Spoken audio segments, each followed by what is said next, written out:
If you're in pain pretty much all the time and you feel like your body is completely falling apart, then this message is for you. You see, there is no practice without pain. Sometimes it's physical, other times it's emotional, and every single day you will bring some kind of pain or discomfort to the mat. And that is kind of the point. It's this fertile ground for you to work from. And so the invitation is to welcome this pain, to almost treat it with a sense of friendliness. And the Sanskrit word for this is titiksha, a sense of cheerful endurance of this pain, to feel it, to move through it, and then slowly over time, you can truly do the work of transforming it. And as it's widely said, I can't remember where I read this quote, but it says that the purpose of this manifest world is to supply beings like you and me, with this right cocktail of pleasure and pain that eventually leads to self-knowledge. So if we only had like pain all the time, we wouldn't be able to like know what pleasure is. And if we only had pleasure all the time, then we wouldn't have this contrast to draw upon, to know what a good life is, which is a balance of both pleasure and pain. And we are almost designed to avoid pain and seek comfort and seek pleasure literally all the time. That's just the way we are.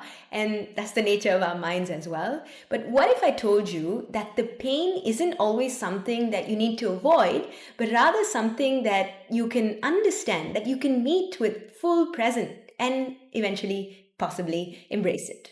When we encounter pain on the physical level, our bodies almost automatically back off a little bit, and it's this primal reaction. The body jerks away and the mind almost wanders to something irrelevant, and this instinctive recoil often prevents us from going deeper into the shape.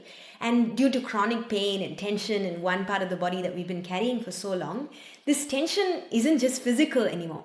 It's often this repository of stored emotions like anger or fear or guilt or shame. And though we can't make this like direct correlation, we're not psychotherapists and we don't really understand how this happens, these emotions, whatever they may be, need to be acknowledged and then need to be released almost using our breath, using that exhale breath, that's the relaxing breath.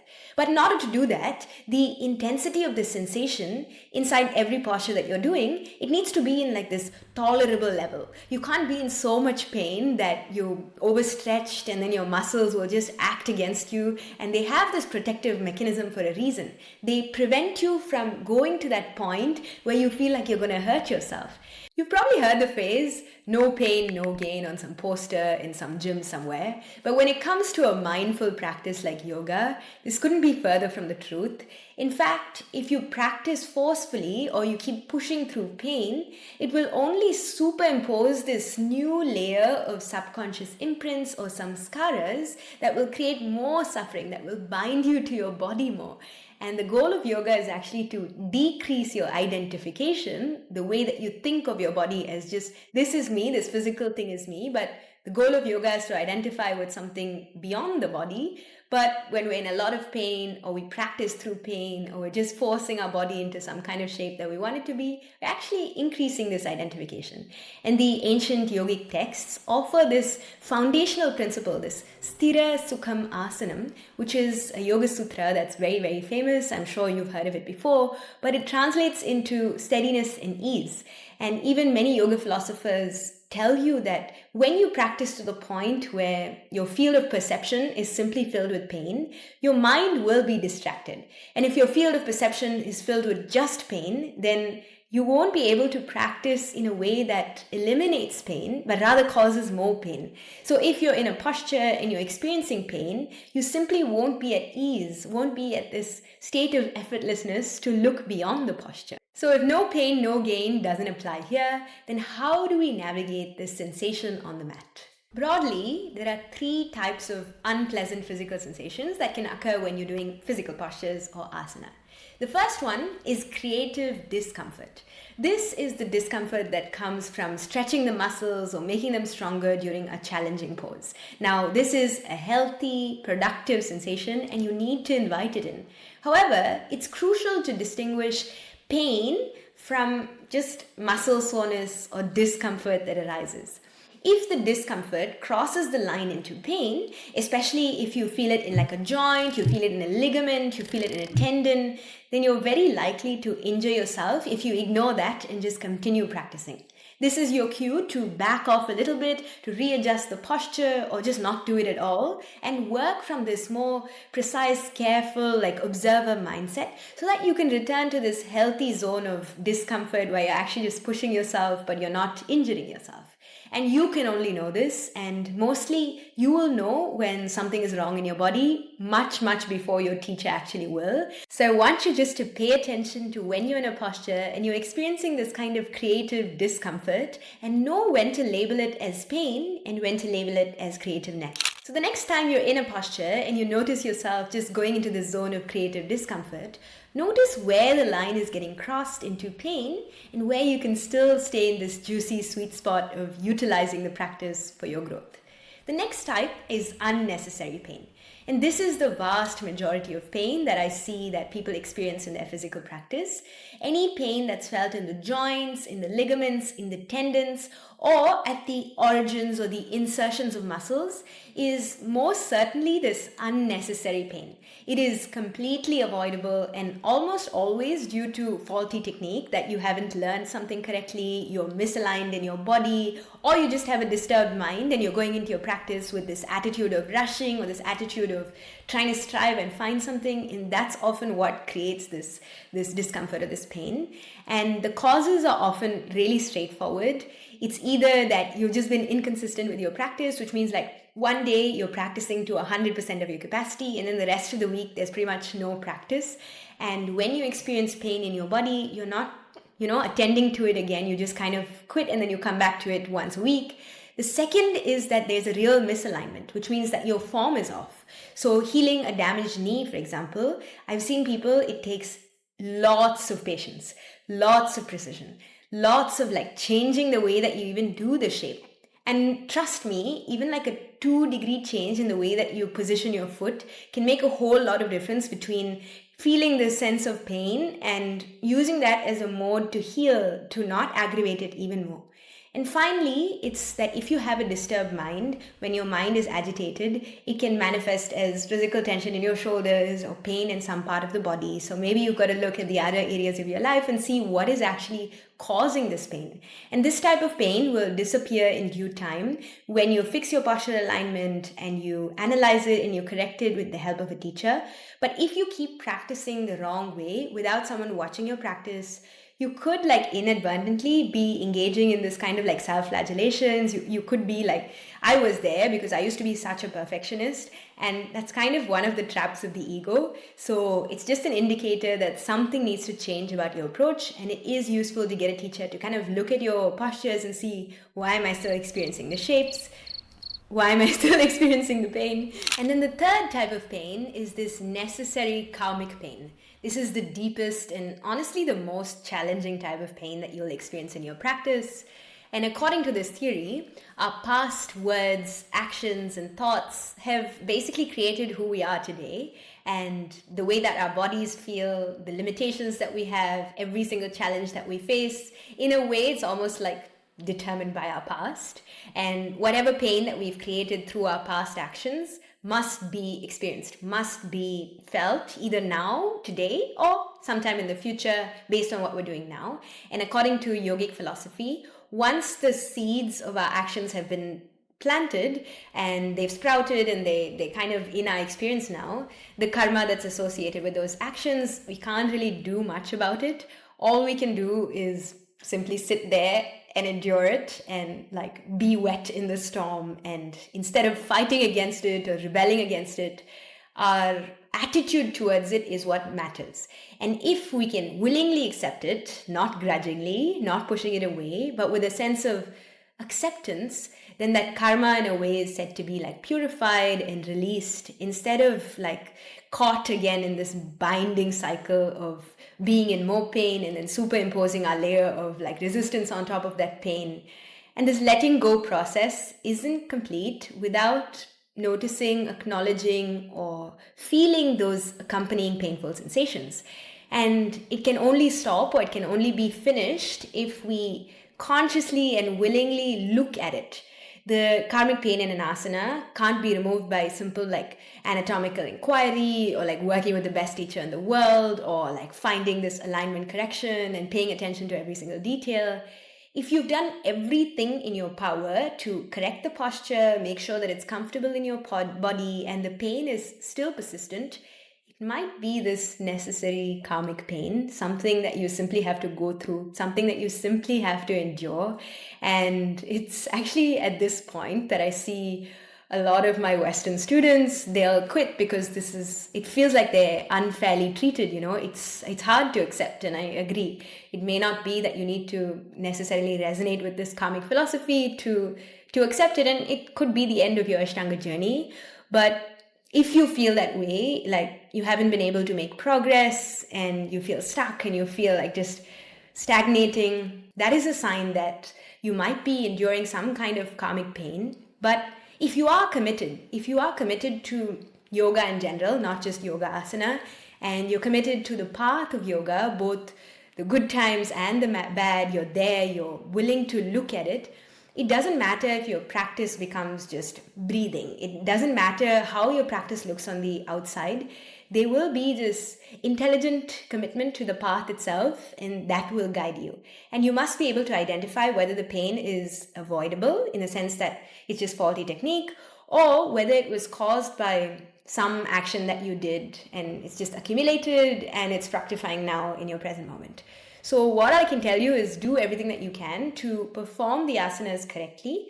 And then when you know beyond doubt, that suffering, that pain is still persistent, then kind of maybe it's time to accept that it is indeed karmic pain, something that you have to endure, something that you have to go through. And most pain that we encounter, I must say, isn't karmic pain. It's very, very, very likely just unnecessary pain.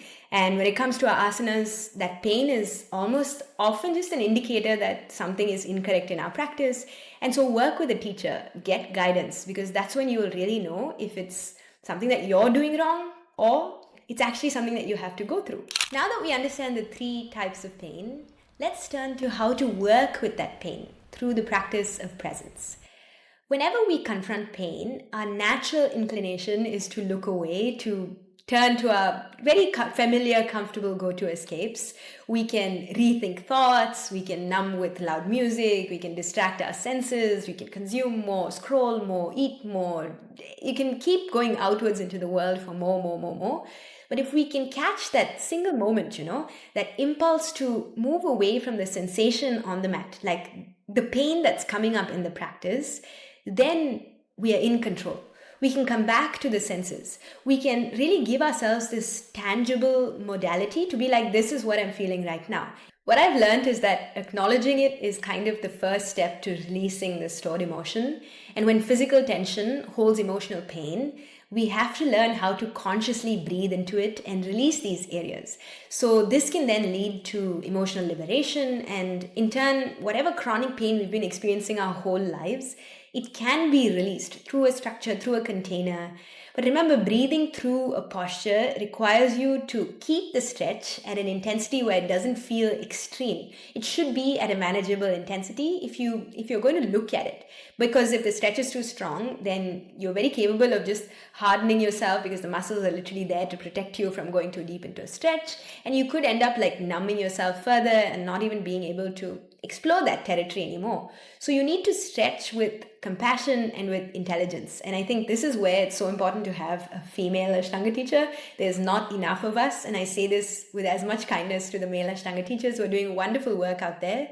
But we often need this kind of compassion, kindness, and softness when we are going through this process of identifying the pain, understanding where it is in our body, and then adjusting the practice both to our cycles and to our female organism with intelligence and with compassion. I know for me, it's been this process of swadhyaya, of self-study, where the pain has almost become like a guide for me. And it's guided me into knowing where I'm pushing too hard and knowing how to come back to that middle path, not going into any extreme of avoiding the thing entirely because it's painful and I know that it's going to cause me discomfort. And at the same time, not forcing and kind of hitting a wall. And when I know I need to be kinder to myself. And my journey has been very much to find this balanced effort between pushing and softening. And it's also the principle of Sthirasukham Asanam, is integrating this firmness and this willingness to look at it with like ease, with complete lightness around the thing. And this balance that you find is what will prevent strain and also allow your mind to settle. And ultimately, we want a nervous system that's settled. We don't want to just be chasing like dopamine, like personal bests. We want to have something that's sustainable, that's, that we can have for our whole lifetime. So ultimately, pain is essential to your growth. And I know that in my times of greatest pain, it's been difficult to even record this video, but pain has been my greatest teacher. And my teacher will always tell me when this part is paining or that part is paining, and you come to your teacher and you say, oh no, I can't practice today. But the truth is, pain is where your practice actually starts. We have to follow the pain, we have to study the pain, and we have to systematically work with it. When there's too much pain, I think don't even practice at all, because then you're going to numb yourself. But create an adaptation inside yourself that will not only just overcome this immediate pain, but it'll show you a systematic way of releasing it the next time it comes around. And this is the kind of like long-term skill I want for you. I know we've already covered a lot of ground, but I hope that this gives you a sort of nuanced view that it's more than just no pain, no gain. And instead, pain is this indicator, this vital sign of maybe something that you're doing in your practice that's a misalignment, maybe you're doing incorrect effort, or there's just this underlying emotional stuff that's happening that's preventing you from going further into a shape. And instead of ignoring it or forcing yourself to do the postures despite all of the stuff remaining there, it can only create like more samskaras or more subconscious imprints in your mind that will further like increase the suffering. And the second thing that we noticed is that the physical shapes that we take are actually just an embodiment of the way that we think, the way that we feel. And these kleshas, or these little patterns like anger or fear or shame, all of these are definitely stored in the body. So when they say your issues are stored in your tissues, I don't know if they were lying, but there is some kind of like yogic philosophical underpinning to this. So what we can do is understand that our existence is here for us to give us this right cocktail of pain and pleasure so that we can embark on this quest towards liberation, and we can stop identifying so much with this changing like physical body that's going to age, that's going to decay, that's going to get injured, and rather begin our path on yoga when we approach it this way, when we kind of have this intelligence and this compassion. We can then use precise physical techniques and philosophical principles to understand and address the pain once and for all. It's beautiful because we can then engage with the sensations and allow whatever is stored in it to be released, whatever, if it's emotional blockages or just physical tension that you're holding, instead of hardening or numbing completely and ignoring it. And ultimately, that's the work that we have to do here. It's transcending this pain. It's understanding with intelligence and with discriminative knowledge what to do when pain comes up. And even the Buddha said, everything is pain, life is suffering. So we've heard this many times, but when we actually experience pain, it's kind of a different thing, right? We experience it firsthand, and then we really realize, oh wow, this is a sensory feeling. This isn't just an idea that these philosophers have said.